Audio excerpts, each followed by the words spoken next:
Good morning sa lahat. Para mag-layout and design na tayo na ating prayers for the GC, guys. Today is 27 December 2023.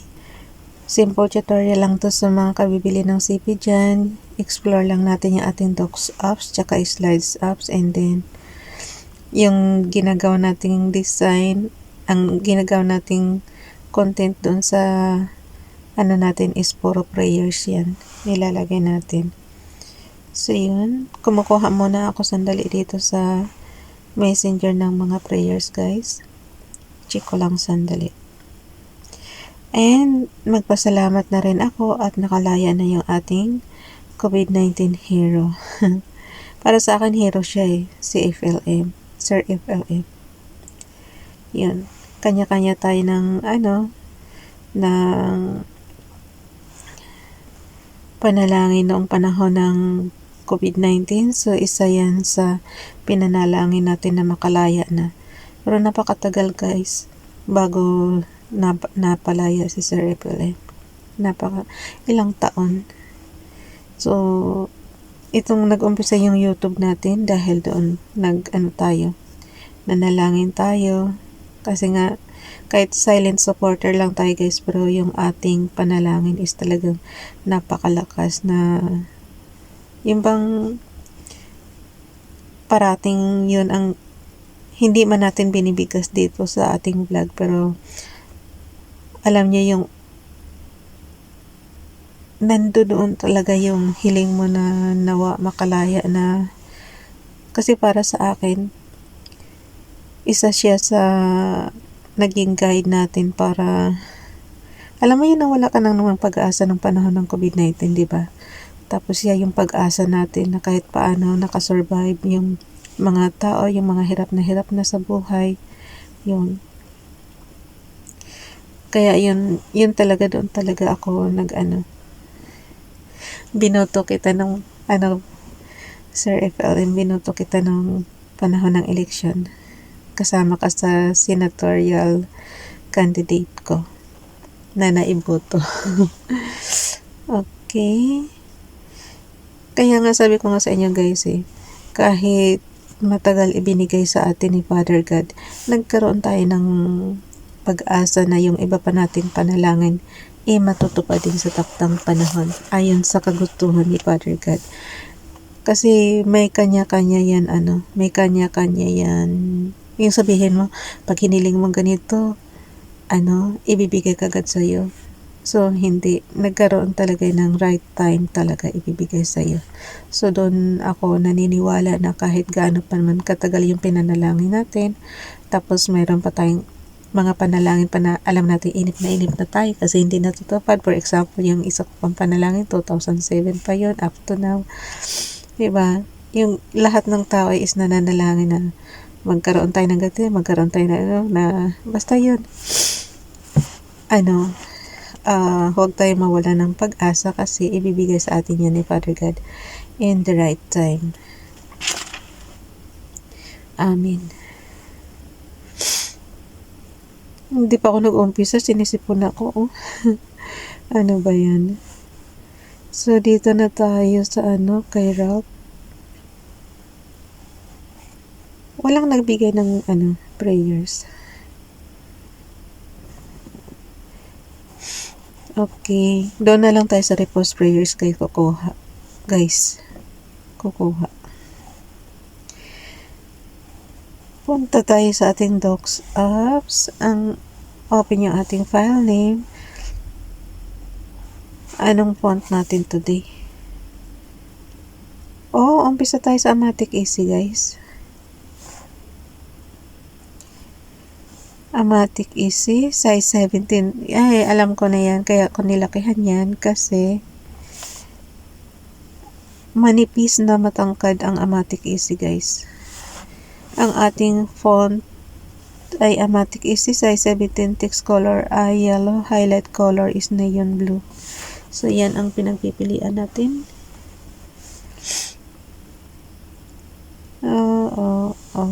Ano ba yan? Walang date. Ilalagay natin yung 27. December. Ilang araw na lang guys, January 2024 na.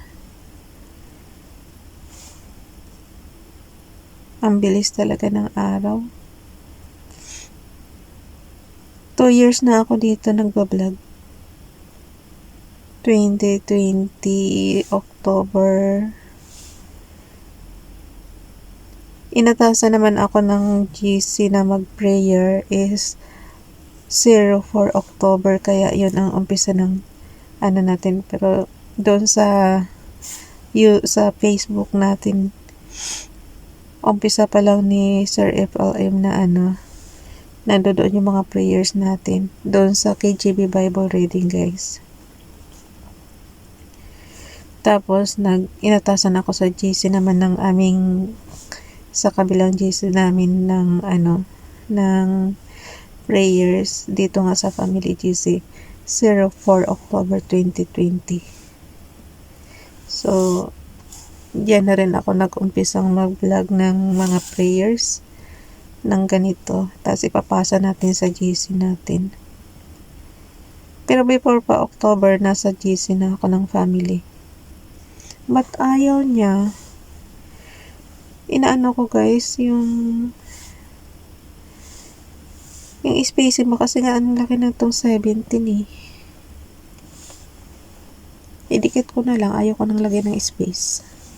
Ayaw niya mga naka-bold, naka-italic tayo ha, BI. Kita mo, ang bilis ng oras. I-ano ko na nga lang dito yung mga prayers. Yung ating Hebrews muna. Verses Genesis chapter 2 verse 18. And Hashem Elohim said, "It is not tough that the Adam should be alone. I will make him an Ezer, a helper suitable for him." So alam niyo na kung sino yung ginawa niyang helper, si Eve. So basahin nga natin dito sa Genesis ng chapter 2 verse 18 para maintindihan nyo guys sa inyong lingwahe. 18. Matapos gawin ang lahat ng ito, sinabi ni Panginoong Yahweh. So Hashem Elohim is guys? What happened? Ang bilis naman ng oras. Oh. Bilisan na natin. Ang bilis ng oras guys. Naabutan ako ng alarm. Okay, ulitin ko lang sa Tagalog.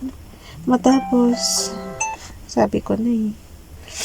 Nagmamadali na si Ralph. Matapos, gawin ang lahat ng ito, sinabi ng Panginoong Yahweh, hindi mabuti na mag-isa ang tao, bibigyan ko siya ng isang angkop na makakasama at makakatulong. So, ganito yun.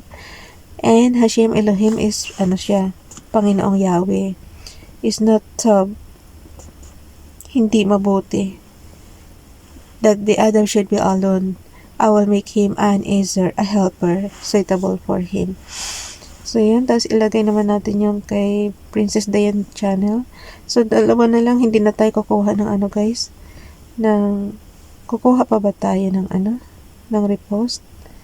Naabutan na tayo ng oras eh. And be not conformed to this world, but be transformed by the renewing of your mind, that ye may prove what is that good and acceptable and perfect will of God. Acceptable and perfect will of God.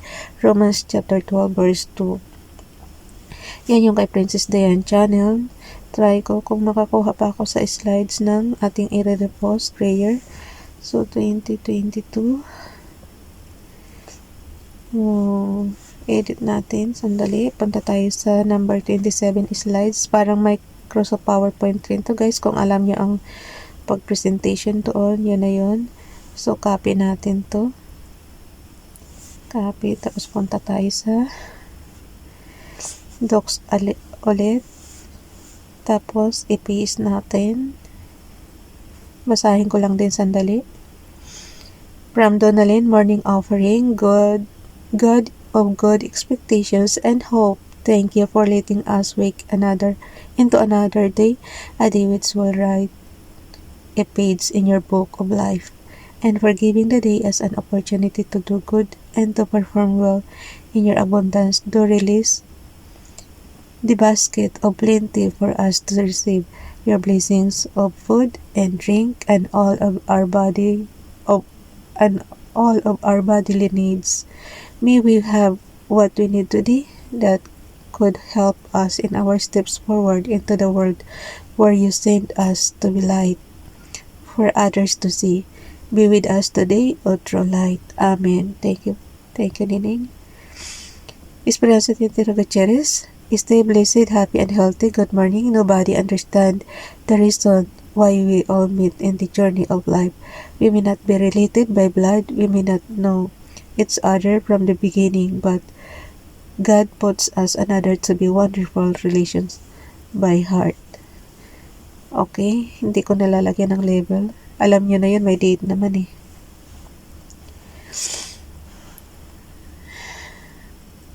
Nabutan na kasi ako ng oras, guys. Okay. Ano naman, ilagay natin dito yung kanilang YouTube channel. Kung kailan pa naman ako nagmamadali, tsaka ako natataranta. Father God, guide me, please. Okay. Ewan ko bakit nabutan ako ng oras. Akala ko kanina unable to insert tuloy. Ayan, ayaw niya makisama. So, daan ulit tayo. Ako na lang mag-ano nito, guys. Tapusin ko na yung video ko. Makikita niyo kung paano ko na natitense pagka ganitong naabutan ako ng oras. So, maglagay lang ako dito ng horizontal line. Kasi guys, priority natin yung ito sa madaling araw. Tapos, syempre, pagka oras na ng work, mag-work na tayo. Image from photos. Kasi, sabi nga, nasa tao ang gawa, nasa Diyos ang awa. Hindi man naman pwede yung manalangin ka lang na manalangin na pahingi po ng food, Father God, pero hindi ka naman nagtatrabaho, so useless yun. Kailangan magtrabaho ka rin para meron kang pambili ng pagkain. Sabi nga, nasa Diyos ang awa, nasa tao ang gawa, nasa Diyos ang awa. Ayan, isa pa yung yung tunog na yan, guys, hater yan. Ibig sabihin, tapos na yung oras na nakaano din dito. Inaano ko lang yan sa 1 hour. Sinisit ko lang yan sa 1 hour. Sa Messenger. Kasi ang lamig dito sa Hong Kong ngayon. Grabe, sakit sa ulo. Kita mo, habang nag-ano ko, sinisipon tayo. Hindi kaya. Ayan na. Bye everyone. God bless.